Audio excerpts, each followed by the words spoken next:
Branding. Everyone thinks they get it, but why do so many brands still miss the mark? Welcome to the Two Cents Podcast. This is your boy Ruben, and I'm here with my co-host, the lovely Miss Brianna Deculus.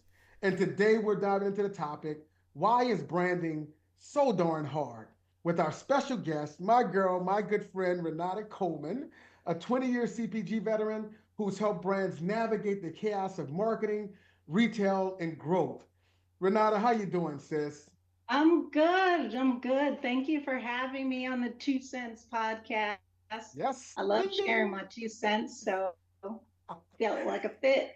Absolutely, absolutely. We appreciate you being here, girlie. We appreciate you. Look, before we jump in, why don't you give the folks a little background on your career and what you're doing these days? Yes, so I'm Renata Coleman, and I'm the owner of RJ Coleman Consulting. And what we are is a marketing firm that provides experienced and talented marketers to companies that need that kind of support on a contractual basis. So if you need someone to help you with your new product development strategy, we come in and we can help with that. If you need someone because you've had a marketing director go out on maternity leave, we'll come in, roll up our sleeves, and we got it. And so, we have been in business for 13 years, which very proud to say I've been in business for 13 years. Actually thinking about a rebrand myself. So this is a good timing, this conversation. And, I'm just happy to be here to talk about one of my favorite subjects, branding. That's awesome. That's awesome. So, fractional marketing services you provide to a lot of That's right. brands, big and small. I Love it. Love love it. Okay. Renata. Thank you so much for being here. I'm so excited to pick your brain, and I want to start with getting your 2 cents. So I'm gonna hit you with some hot takes, and I'd love to hear what you have to share with us. So I'm. Yeah. So, Oh, I'm oh, go sorry. ahead. Go ahead. No, okay. So let me hop in with my first question. Renata, fill in the blank for me. Most brands thinks branding is just a logo, but it's really about.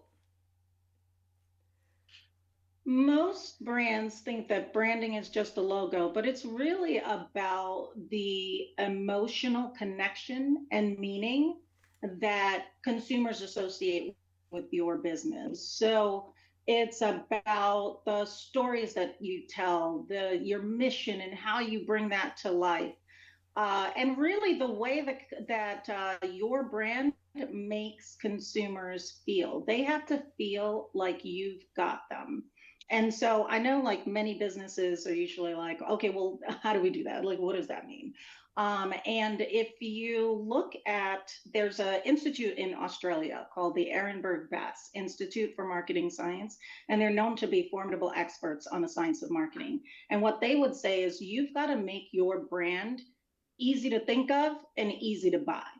So what I you like have that. to do with consumers is you have to build these mental structures in their minds that makes recall easy to happen. So it's not just about the logo, Yep. it's about the colors you use, your tone of voice, the visuals, The all of that. jingle. Ba ba That's ba right. The ba. jingle, exactly, exactly. And making sure that you stay consistent with that across all touch points so that you start to build that familiarity and trust. So easy to think of, easy to buy, drive the emotional connection, I go love beyond. that. I love that. So you kind of answered my next question already. I was going to ask you what the heartbeat of branding is. It sounds like it's trust. It sounds like it's building that kind of having that trust bridge already built in that consumer's mind. But if there's something else, please build on that. Yeah, I would say that the heartbeat, it's trust is certainly important, Yeah. but you have to get to that trust. So Mm-hmm. I would say that the heartbeat of branding is consistency. So you're driving the same values, messaging, tone over and over and over again. There's a saying that I love, and it goes, logos catch the eye, Mm-hmm. stories capture the heart, but branding keeps the beat going, going, going, Wow. going, right? Oh, sorry, no, it's consistency. Sorry, let me take that again. It's consistency keeps it going. Oh, yeah, yeah, yeah, yeah. I love that. And that makes a lot of sense. Isn't that good? Yeah, yeah. Yeah. Good So, God Yeah. Almighty, So girl, a you T, that's a good. preaching. Ah, Who's you're the preaching. collection plate? I know Preach. You done gave a Well, PhD in dum, like dum, dum, dum, dum, 27 dum, dum, seconds, dum, girl. dum, dum, dum, dum. Come on. And so wait, I gotta follow up. I gotta follow up because you now Okay. you're itching my branding like itch in my brain, and I love it. So Okay. let's talk demo. When we talk about Okay. demographics, reality versus your desired consumer, Yeah. the data doesn't lie, right? So when you see your consumer is changing, how should the brand owner react? You don't lose who you are, but you like do you ignore that new consumer base and try to stay true to what you originally were built on, or do you try to broaden that net a little bit? How do you engage with that new demo, especially when the data is right there in front of you? Yeah, I think when you see that you're attracting a different consumer than you intended to attract, I feel like you have a couple of options. You either lean with it and rock with it, Come on. right? And evolve, or you realign and just reposition. So to dive deeper on that, so sometimes if the person you didn't expect to attract is driving growth, they're engaged, they are loyal, then even though they're not your original target, it might be just smarter to adapt your brand strategy to just serve that new audience that you didn't expect in that windfall better. And Mm-hmm. so maybe tighten your messaging so that it can, you can even resonate more with that audience, this new audience that you're attracting. Maybe adjust your product and services to better meet their needs, Mm-hmm. and study their behaviors to build Mm-hmm. stronger positioning, right? So lean with it, go ahead, evolve. If that's where the growth is, You have my right? wheels turning. You have my wheels Yeah, turning. go ahead. So I'm thinking, I think about like, for instance, how people are now using like baby diaper ointment on their face, right? So like in that case, even though you Mm, know that it's become a trend and you see everybody on TikTok using it, now you have a whole different demo. In that space, you're not gonna change what you're marketing your product as. Like you are still a no, baby ointment diaper rash cream, but right, and now right. ways that brand owners can still be mindful of that is, oh, well, I wasn't originally marketing on TikTok, but now that my product has gone viral on TikTok, maybe I go run some ads on TikTok. I'm not changing my brand positioning, I'm not Oh, changing the identity of my product, but I am going to just create a little bit more visibility so that the people who have come across maybe that viral video of people, I think it's called face sludging or something. It's supposed to make your face so soft and like wrinkle free or whatever. It was a huge thing on TikTok, but I never did it. right, Just to clear up, right. just to clear the air, just to clear the air. I never did it.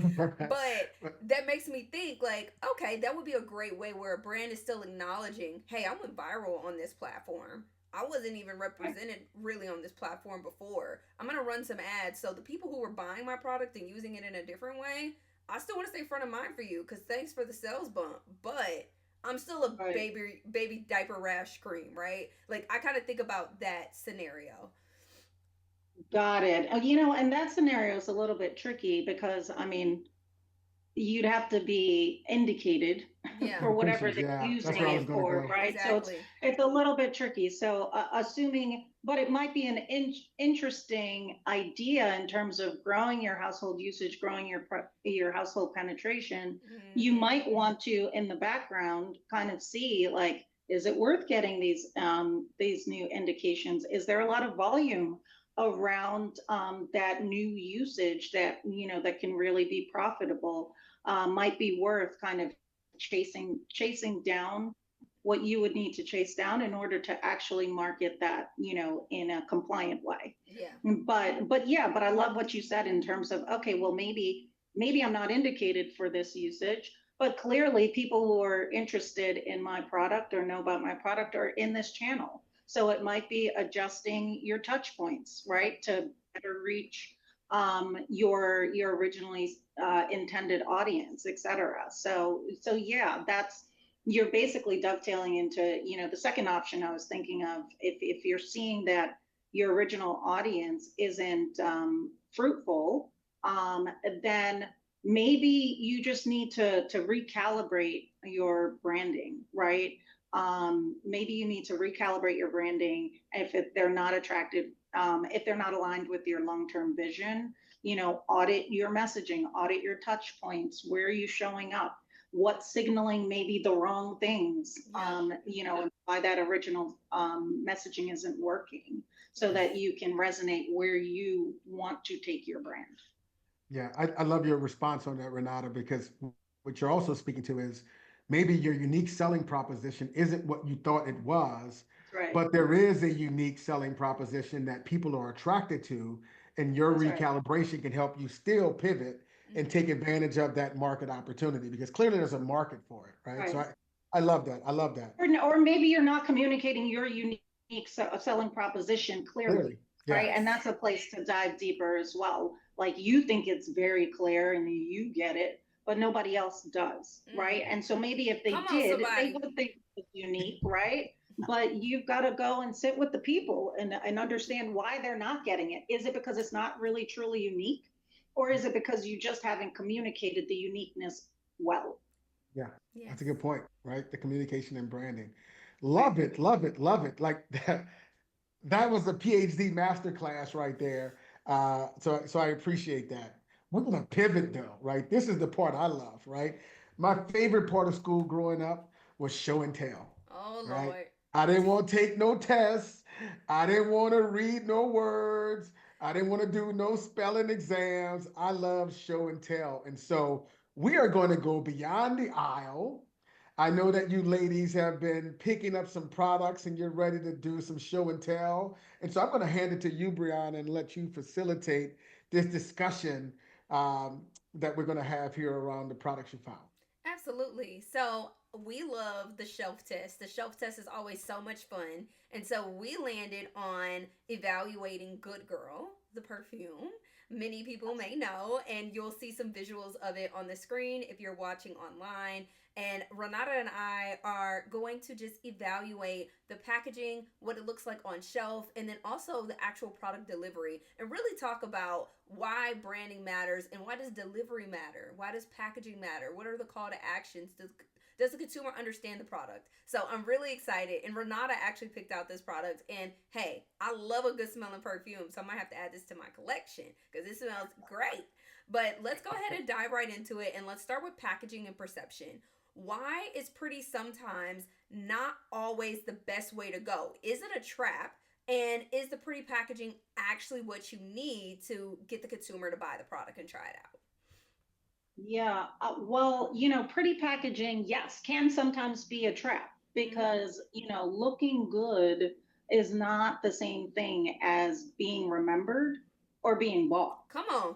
right? And Mhm, so, mhm. looking, if it's pretty with a purpose, great, do it.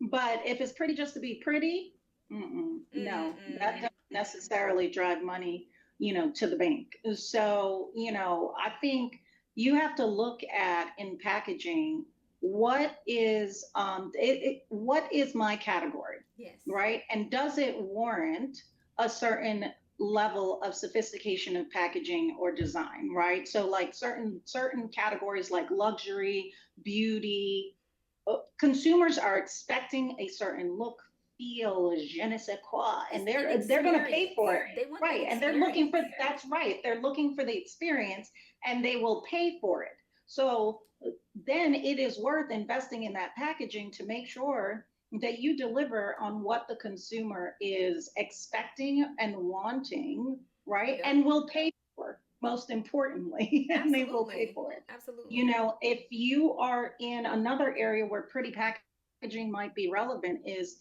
if you're if influencing and like unboxing and gifting as part of your social strategy is important to drive growth and relevance, then a pretty packaging might be relevant for you in order for your business to be successful. But then in that case, it's more of a marketing tool, right? So it's more of a marketing vehicle. So Absolutely. it might be worth investing just so that you can get the reach and the engagement, et cetera, and ultimately the sales that you want, right? Absolutely. And so, that's an area. And I would say the other area that pretty packaging could be helpful is if you're in a really saturated market, and your product's not that differentiated from others in the category, packaging can be a way to stand out. So, Absolutely. like Ollie with their bottle, it's a nice simple bottle, but it stands out It's in a sea square. of It has sameness. that white top. Like, you know it's That's Ollie. right. Like, you know what That's you're right. looking for. That's right. And they deliver it consistently, with their distinct brand assets are always consistently Yes. looking the same, right? And so Welly, they did the same thing with Welly in the bandage aisle, Yes. with that Yes. tin um, that was different and it stood out, and they consistently deliver what it looks like across all touch points. Like that Absolutely. is, kind of perfect branding. But if not, like if you're in a commodity category, or if it just doesn't make sense for the consumer, then you're just eating away margins, or the consumer doesn't care about it. It's a category where they prefer value over all the fluff. Yeah. Like I don't need my rice packaging to look good. Like you could give it to me in a bag or Right. a It could be a box. clear Like you bag know what I mean? with a slapped Like that's logo right. on it. Yeah, That's exactly. right. But And but we're to good. but to your point, saturated categories, particularly like perfume, I'd love to dive into Good Girl. The one Yes. thing that Good Girl did very well is that they have a very distinct bottle. And so That's right. it's shaped like a stiletto. And That's look, right. Ruben, I'm about to make a joke and I just need you to hold it in, all right? It's as easy for a man to remember when they're going into the store. I don't know. My wife wears the one that's shaped like a shoe.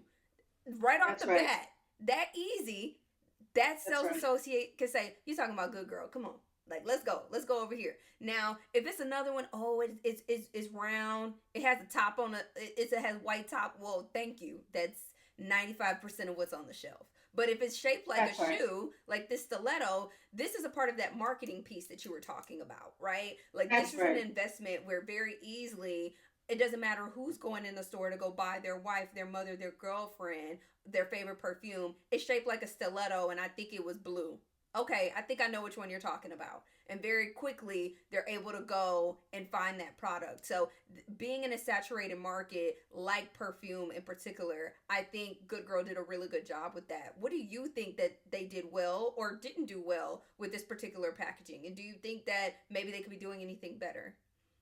Yeah, I think I agree with you with everything you just said. And building on that, I would say that this packaging is also it's an extension of their branding and their DNA. Like Yes. it says, sophisticated, luxe, you know who the woman is who wears this perfume. And it reinforces their brand very quickly. It's easy to remember, easy to buy, to your point, right? And it is a very distinct brand asset of theirs, right? And so I think they have done that really well Yes. on the full size perfume. For the mini, which I'm going to hold up, this is the mini version Mm-hmm. of that Good Girl perfume. So this is supposed to be travel size, portable, on the go, and they've Mm-hmm. extended this bottle, to that line as well. And in the trial size, and I don't know what their strategy. I'm going to caveat. I don't know where minis fall in their priority.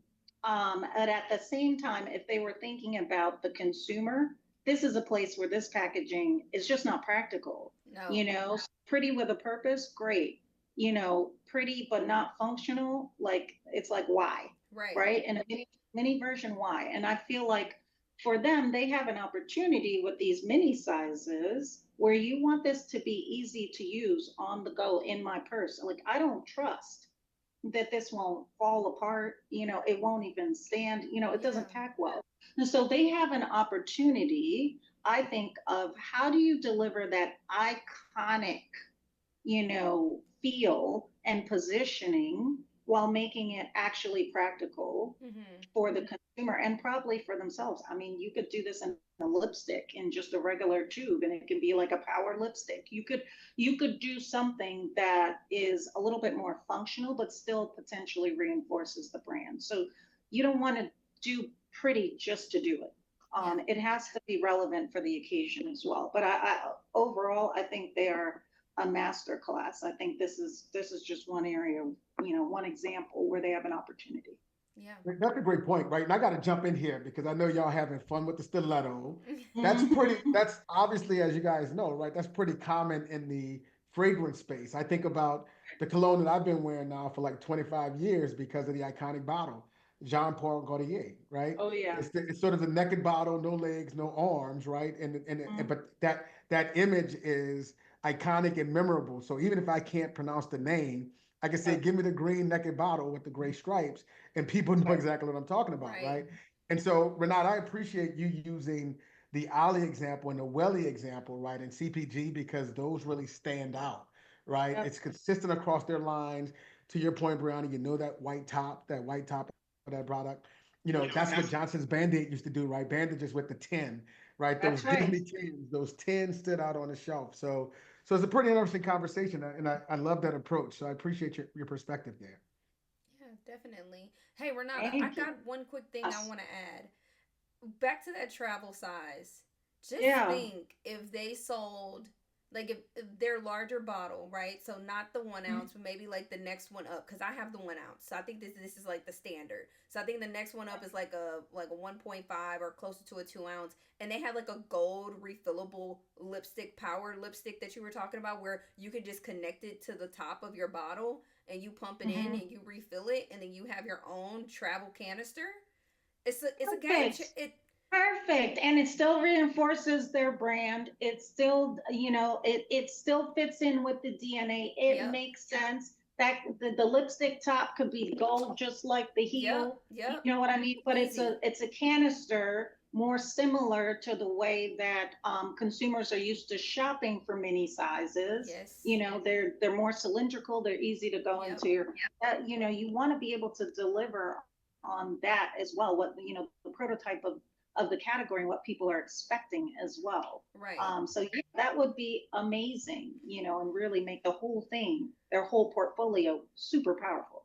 I agree. I thought about that because as I prepare to go on a trip, and I do this Mhm. often, if I have a larger bottle that I don't want to travel with, I normally just order like the refillable canisters off of Amazon and go and pump it and fill it myself. And I'm like, if these big bottles just came with a branded one, so I didn't have to remember, is the gold one Good Girl, or is this Denali, or is this whoever, whichever perfume I have and what, if they just had a refillable one with their name on it and all I had to do was just Yep. know, like that's a game changer. You're cleaning up your Yep. P&L too, because now you're not having to invest in another large bottle with a shaped like another heel. Yes, it's great, but just put your name on it in a refillable canister and you got it, right? 100%. So 100%. I And just had to add that they're in there. lucky with you. They're lucky with you that you actually stick with the product Right. when you're traveling, right? And you put it in a refillable, because the risk, what I did was I said, you know what? Let me go get a different brand that sells it in something that, even though I love this scent, Mhm. I'm going to have to get a backup scent for on the road, Yeah. because this thing is going to spill in my purse. And Mm. so now, if my backup scent, I like it enough too, it could take more of the share requirements of my usage Share of from mine. Good Girl, right? Yep. And Yeah, exactly, and have Good Girl become the brand I used to use. Mm. yeah, That was a yeah. gem right Oh, there. That was a that was a gem. gem. So, The brand I it's used to dangerous. use. Yes, that was an amazing, fruitful conversation. I love when you go get your refill from Amazon, but you know where I get my refills from? Walmart.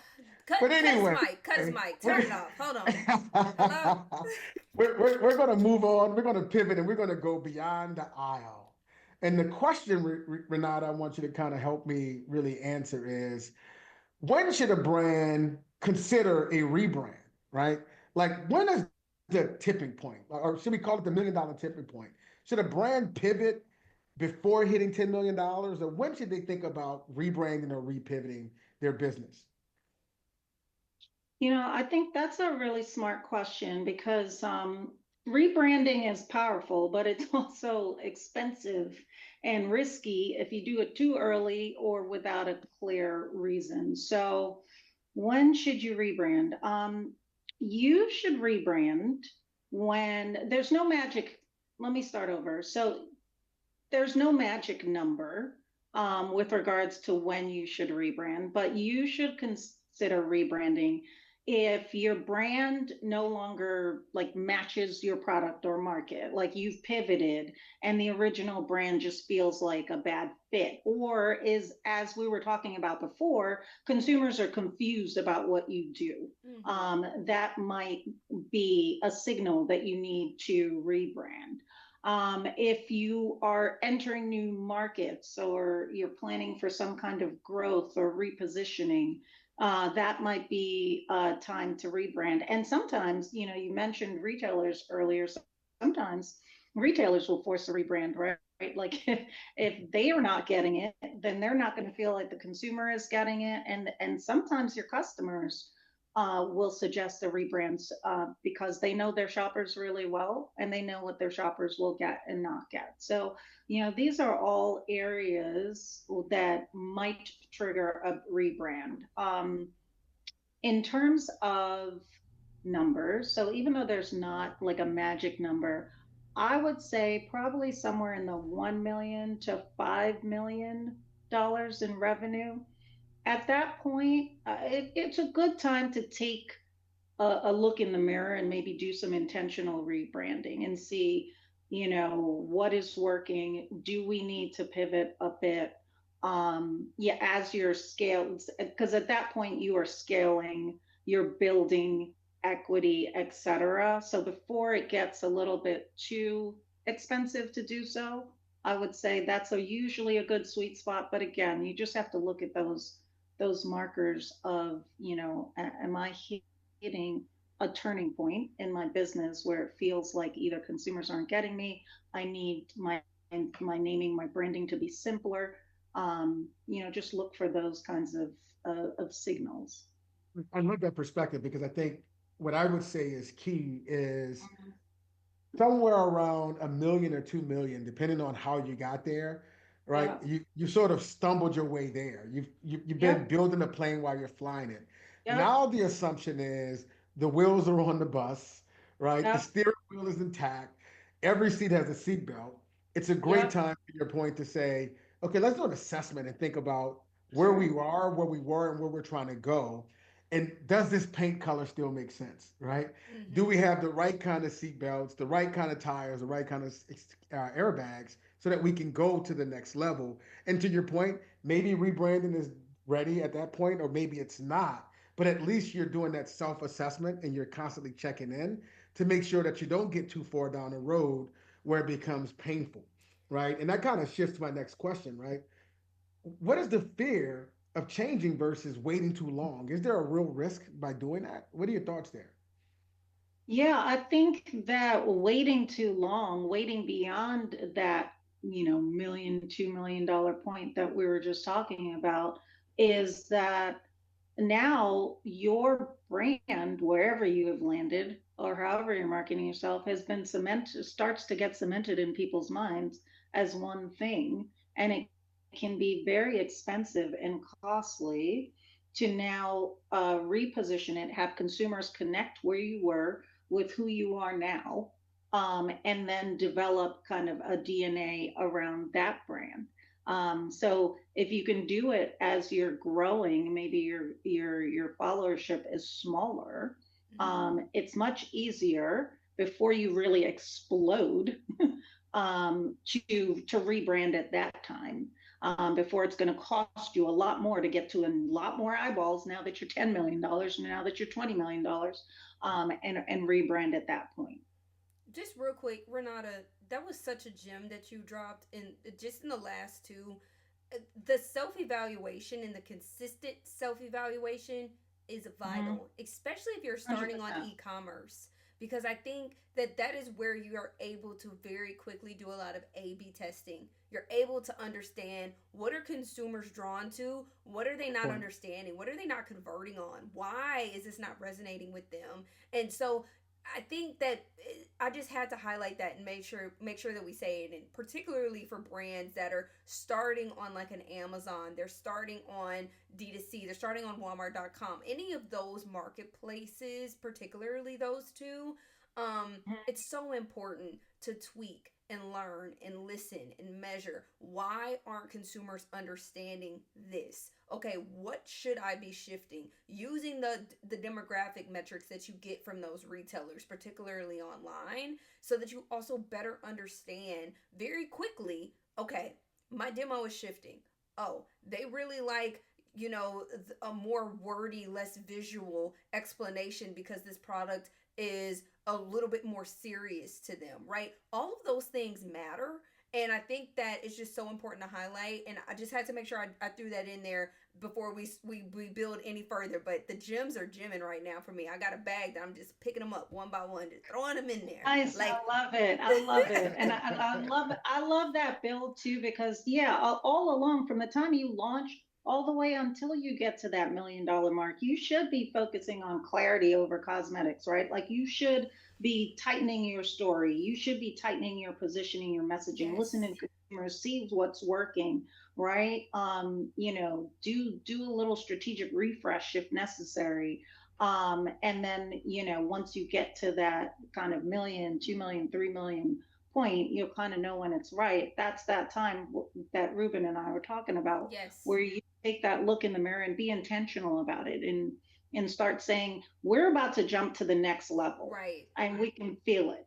So Mm-hmm. we need to make sure we get really clear with using the knowledge that we've been doing online, to your point, and getting our tight positioning and messaging. We know what it is. Let's be intentional about our branding so that we can be consistent over the next 10, 20 years as we continue to now scale this Yep. business. Especially because when you hit that $2-3 million mark, now you're ready to go to the retailer and put it in front of them and tell That's them why right. you should be on the shelf. Your branding has to be tight because you have to That's right. explain to the retailer who your consumer is. Why do you need to be on the shelf? I'm not a me too. Actually, consumers are seeking this product out because it's actually solving a true problem that the rest of these brands on your shelf have not been doing. And that's why I'm That's right. seeing growth at these other retailers and why you need me. And so you leverage that data that you've been collecting, to your point, before you do that large leap. I'm so sorry. I got excited. Keep going. Keep going. Yeah, I love it. I love it. Did you really get excited I though? Did you did. I did you did. really? Did you really? So look, I got one more question for you, right? Because this dialogue around rebranding is important for a lot of founders, right? And a big challenge or the big opportunity for some founders, there's kind of two schools of thought, right? There's some founders who want to leave a legacy and they want to keep their brands and they want to pass this on generation to generation. And then there are others who are looking for that exit opportunity, right? And so when you're dealing with the exit opportunity and you're trying to attract capital, right, through private equity, sometimes those private equity firms force a rebrand, right? Mm-hmm. Yep. Sometimes even for the worse, right? Do you have a point of view on that? Like, do you have a take on what that looks like and any ways they can kind of manage around that? Yeah. I mean, if your goal is acquisition, then the private equity firm is your customer, right? Like Yeah. as well. And so sometimes acquisitions do force rebrands, and usually it's for a reason.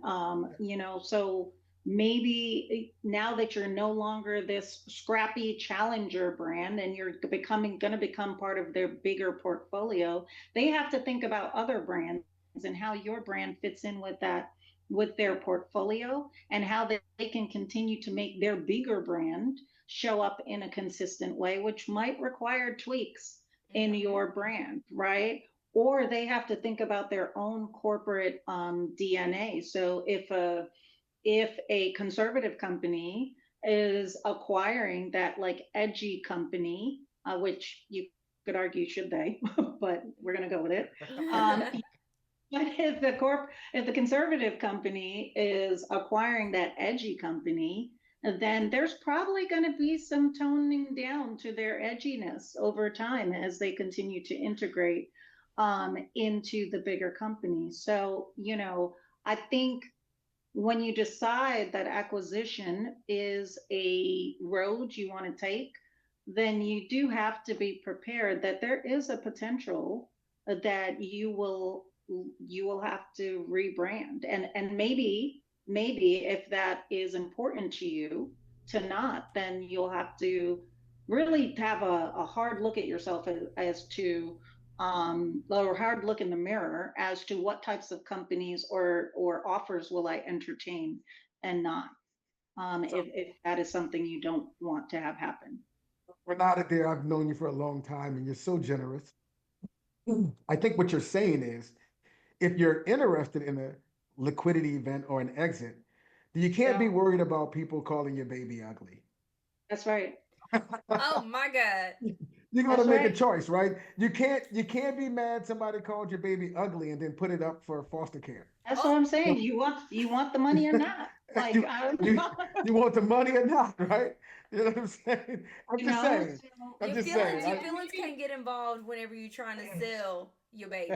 Is what y'all saying pretty exactly. much. That's crazy. Exact, exactly, exactly. listen, And if you're someone who won't just sell that baby to any and everybody, then great. Get clear about what is worth it for you and what is not. There are a lot of owner operated businesses that they are interested in that legacy, and so they will never sell, or they will only sell to the right opportunity that will allow them to kind of keep their baby whole. Yeah. And there are others that, if you want to sell to the highest bidder, that highest bidder might have a price. Mm. yeah, that was some gems, right? That because them ugly babies are real, Renata. They real. So Mm.